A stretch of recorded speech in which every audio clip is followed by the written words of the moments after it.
সন্ধ্যাকালীন শুভেচ্ছা student care English language ক্লাবের পক্ষ থেকে। গত ক্লাসগুলোতে আমরা লেভেল 1 শেষ করেছি। আজ আমরা লেভেল 2 শুরু করব। লেভেল 2তে শুরু করতে আমাদের প্যারাগ্রাফগুলোতে হাউ টু যুক্ত হবে।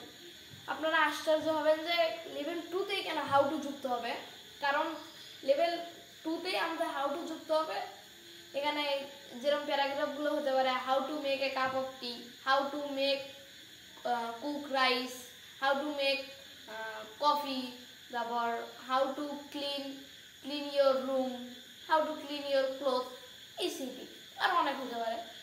আবার এটি লিখতে গেলে আমাদের 3টি বিষয়ে লিখতে হবে, সেটি 3টি ভাগে। How to make a cup of tea এটি আমরা 3বার লিখবো, কারণ সেটা হলো প্রথমে লিখবো কি সিম্পল টেন্স। সিম্পল টেন্স মানে সাধারণত past, present indefinite, past indefinite, future indefinite, তিনটা একটা দিয়ে।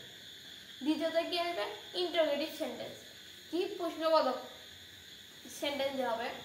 তৃতীয়তে আসবে হলো প্যাসিভ ভয়েস, কি প্যাসিভ ভয়েস দিয়ে আমরা তৃতীয়টি লিখবো। এবার আমরা ধারাবাহিকভাবে 3টা লিখলাম। লেখার পরে আমাদের কিছু 7টি কি কন্ট্রাক্টর ওয়ার্ড, কি ওয়ার্ড কন্ট্রাক্টর ওয়ার্ড লাগবে। 7টি হলো কি ফার্স্টলি, সেকেন্ডলি, থার্ডলি, আর হলো ফার্স্ট, সেকেন্ড, থার্ড, আর লাস্টলি, ফাইনালি, এইটা। আর আমরা যদি এই হাউ টু যুক্ত প্যারাগ্রাফগুলো লেভেল 2তেই শেষ করি, তাহলে আমাদের টেন্স, সেন্টেন্স এবং সাথে আমাদের ভয়েস 3টি রিফ্রেশ হয়ে যাচ্ছে। তারপরে আমাদের কি ইংলিশ স্কিলটা আরও ডেভেলপ হচ্ছে।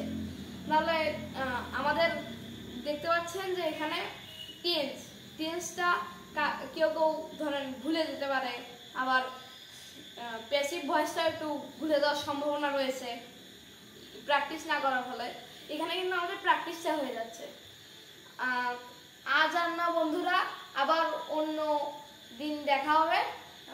সে পর্যন্ত আপনারা সুস্থ থাকুন। আসসালামু আলাইকুম, বাই।